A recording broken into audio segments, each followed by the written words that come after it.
Dhruva academy घुमारवी के YouTube channel में आप सभी का स्वागत है। आज हम सैनिक स्कूल के जो एंट्रेंस एग्ज़ाम्स के जो पेपर होते हैं उसके ऊपर जो अभी हाल ही में जो क्वेश्चन पेपर हुआ था अभी सैनिक स्कूल का, उसके ऊपर हम जो है वो डिस्कशन करेंगे इंग्लिश का पोर्शन। सो आज हम शुरू करेंगे इंग्लिश के कुछ बेसिक कंसेप्ट्स जो कि ग्रामर के ऊपर जो हैं वो आधारित हैं। अगर हम बात करें पार्ट्स ऑफ स्पीच की, तो ये एक बहुत ही अच्छा टॉपिक है इंग्लिश का, और ग्रामर में बहुत से क्वेश्चन जो हैं वो बच्चों के लेवल पे यहाँ पे पूछे जाते हैं। सो शुरू करते हैं बच्चों। आज का टॉपिक हमारा है इंग्लिश ग्रामर के कुछ पोर्शंस। अगर हम इसमें देखें तो ये अभी 2022 का ही पेपर था, जिसके हम क्वेश्चन करेंगे क्वेश्चन नंबर 15 से। जो बेसिक क्वेश्चंस हैं बिल्कुल बेसिक हैं, बट 5वीं 6ठी लेवल पे जो 5th 6th क्लास है उस लेवल पे हो सकता है कि उनको डिफ़िकल्टी आती है, क्योंकि जो हमारा लेवल है बच्चों का वो थोड़ा सा ग्रामर का वीक होता है इस टाइम पे। चलिए तो शुरू करते हैं। Identify the adverb. पहला ही क्वेश्चन है जो 15 क्वेश्चन पूछा गया है यहाँ पे, वो पूछ रहा है कि हमें आइडेंटिफाई करना है एडवर्ब को, और एडवर्ब को आइडेंटिफाई करना हमें यहाँ पे she read the answer twice, यहाँ पे दिया गया है she read the answer twice. अगर हम बात करें तो ये पास्ट इंडेफिनिट टेंस है, ठीक है। तो हमें पहले इसके लिए टेंसेस का भी नॉलेज होना चाहिए। ये हमारा पास्ट इंडेफिनिट टेंस है, पास्ट इंडेफिनिट टेंस। अगर हम बात करें यहाँ पे एडवर्ब क्या है, तो एडवर्ब है यहाँ पे ट्वाइस। एडवर्ब है ट्वाइस। क्यों? क्योंकि एडवर्ब एक ऐसा शब्द है, adverb is a word which is used to qualify the verb, adjective and some other adverbs, ठीक है जी। तो सबसे पहले अगर हम बात करें यहाँ पे ट्वाइस ने किसको क्वालिफाई किया, तो उसका आंसर होगा इस वर्ब को, क्योंकि यहाँ पे वर्ब है, एडजेक्टिव नहीं है। तो यहाँ पे इस वर्ब को, जो हमारी V2 फॉर्म है वर्ब की, इसको क्वालिफाई किया है। किसने किया है? ट्वाइस ने। So twice is the right answer. अगर हम आंसर की बात करें तो आंसर हमारा नाउन है और यहाँ पे हमारा ऑब्जेक्ट है। अगर हम रीड की बात करें तो रीड हमारी वर्ब है और वो है V2। अगर V2 की बात करें तो ये रेड है। रेड, हम रीड, देखिए लिखते रीड को ऐसे ही हैं मगर उसको पढ़ते रेड है। एंड शी इज़ प्रोनाउन, जो कि यहाँ पे सब्जेक्ट है। चलिए come to the next question. 16 question कह रहा है choose the option that is opposite of brave. So brave क्या है? Brave is a word which means बहादुर। अगर हमने ब्रेव शब्द को देखा तो ये बहुत ही एक अच्छा शब्द है, पॉजिटिव सेंस का शब्द है। तो इसका अपोजिट मीनिंग जो होगा वो नेगेटिव सेंस में जाएगा, और वो होगा कावर्ड। कावर्ड का मतलब है कायर, डरपोक, ठीक है, डरपोक। तो ये जो है हमारा आंसर यहाँ पे हो जाएगा। तो इसका भी ऑप्शन नंबर 1 जो है सही राइट आंसर है, बिल्कुल सही है। अगर हम बात करें क्लेवर, तो वो चतुर होता है। करेजियस जो हिम्मत वाला होता है, हौसले वाला होता है। और शेमफुल तो शर्मनाक होता है। चलिए तो नेक्स्ट क्वेश्चन की ओर मूव करते हैं। क्वेश्चन नंबर 17 ये कहता है choose the word nearest in meaning to the underline word. अगर हम यहाँ पे बात करें इस क्वेश्चन की, तो वो कह रहा है कि हमें बताना है कि सही मीनिंग जो है, नियरेस्ट मीनिंग, बिल्कुल क्लोज मीनिंग, मतलब सेम मीनिंग एक तरह से किसका है, जो अंडरलाइन शब्द है।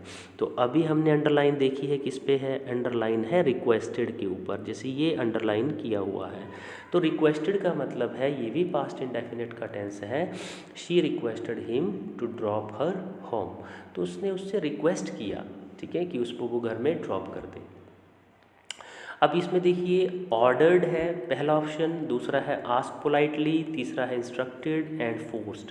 देखिए जितने भी यहाँ पे वर्ड दिए गए हैं, ना तो उसने कोई ऑर्डर किया है, ना ही कोई उसने इंस्ट्रक्शन दी है, ना ही कोई उसने फोर्सफुली बात की है। वो सिर्फ यहाँ पे जो रिक्वेस्ट कर रही है और रिक्वेस्ट जो है वो आपका आंसर बनाएगी आस्क पोलाइटली। बहुत पोलाइटली उसने उससे पूछा कि मुझे आप घर पे छोड़ देंगे, ड्रॉप कर देंगे। तो ये हमारा आंसर बन जाएगा option number 2। Next question number 18 की अगर हम बात करें तो क्वेश्चन पूछा जा रहा है choose the correct verb. Choose the correct verb. अब यहाँ पे हमने वर्ब को चूज़ करना है, ठीक है जी। अब देखिए वर्ब जो है वो स्लीप भी है, ऑप्शंस पे स्लीपिंग भी है, विल स्लीप भी है और विल बी स्लीपिंग भी है। अब यहाँ पे हमने सही टेंस को देख के हमने सही वर्ब का यूज़ करना है। क्वेश्चन है the baby was dash in the room. The baby was dash in the room. अगर हम इसको करेंगे तो ये टेंस का सेंस कहाँ पे यूज़ हो रहा है? अगर हम यहाँ पे देख रहे हैं was is the helping verb, और ये वॉज हेल्पिंग वर्ब लगता है टेंस की अगर आपको थोड़ा सा पता होगा तो वॉज लगता है हमारा पास्ट कंटिन्यूस में, पास्ट कंटिन्यूस में। तो यहाँ पे पास्ट कंटिन्यूस में है और मेन वर्ब आपकी लगेगी जो कि आईएनजी फॉर्म की होगी। तो आईएनजी फॉर्म जिसको हम V4 कहते हैं, और यहाँ पे स्लीप तो बिल्कुल नहीं होगा। विल स्लीप ये फ्यूचर की बात है, नहीं होगा। विल बी स्लीपिंग ये फ्यूचर कॉन्टिन्यूस की बात है, नहीं होगा। सो यहाँ पे sleeping is the right answer. So here answer should be option number 2। Next question पे चलते हैं। Question number 19, choose the correct option to complete the idiom given below. Choose the correct option to complete the idiom given below. You have hit the nail on the head, on the leg, on the arm, on the finger. अब ये देखिए ज़रा इस question को अगर हम देखें तो ये एक तरह से इडियम है, प्रोवर्ब है, जिसमें इडियम का मतलब होता है जैसे बेटा देखो हम जैसे हिंदी में मुहावरा यूज़ करते हैं, लाइक इडियम इंग्लिश में हम उस तरह से कुछ हमारे पास इडियम्स होती हैं उसको यहाँ पे लिखा गया है और उसमें एक वर्ड जो है वो मिसिंग है। हम उस वर्ड को आइडेंटिफाई करेंगे। So you have hit the nail on the leg नहीं होगा, आर्म नहीं होगा, फिंगर नहीं होगा, वो होगा हेड, ठीक है। So answer should be here head, क्योंकि ये सुना ही होगा कि एकदम जो हमारा नेल है उसको जो चोट जो है वो कहाँ मारी जाती है, उसके हेड पर। So answer should be head. टांग, बाजू, उंगली ये सब नहीं आएगा। सो चलिए नेक्स्ट क्वेश्चन करते हैं। नेक्स्ट क्वेश्चन आज हम 20 तक ही करेंगे, 5 ही क्वेश्चन होंगे। So question is choose the correct spelling. हमें करेक्ट स्पेलिंग देखनी है। अब इसके लिए भी बहुत ज़रूरी ये चीज़ है कि स्पेलिंग एरर का जो है क्वेश्चन आता है, स्पेलिंग को गलत लिख के बताया जाता है और उसको करेक्ट जो फॉर्म होती है वो देखनी होती है। तो यहाँ पे वर्ड को देखें तो हमें कुछ लग रहा है सिंसेरिटी, सिंसेरिटी वर्ड लिखा हुआ है, बट सही आंसर क्या होना चाहिए? तो देखिए यहाँ पे ऑप्शंस हैं SINCERITY, ये first option, second option, third option, fourth option.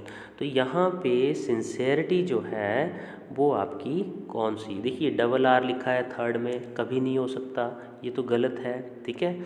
Fourth भी गलत है क्योंकि इसमें डबल E लिखा है, कभी डबल R और डबल E नहीं होता है सिंसेरिटी में। अब आ जाते हैं ऑप्शन नंबर 1 और 2 में। अब यहाँ पे देखिए सिंसेरिटी में क्या डिफरेंस है, ठीक है। तो यहाँ पे देखेंगे सिंसेरिटी नहीं होती, सिंसेरिटी होती है, और सिंसेरिटी के लिए SI होगा ना कि SE।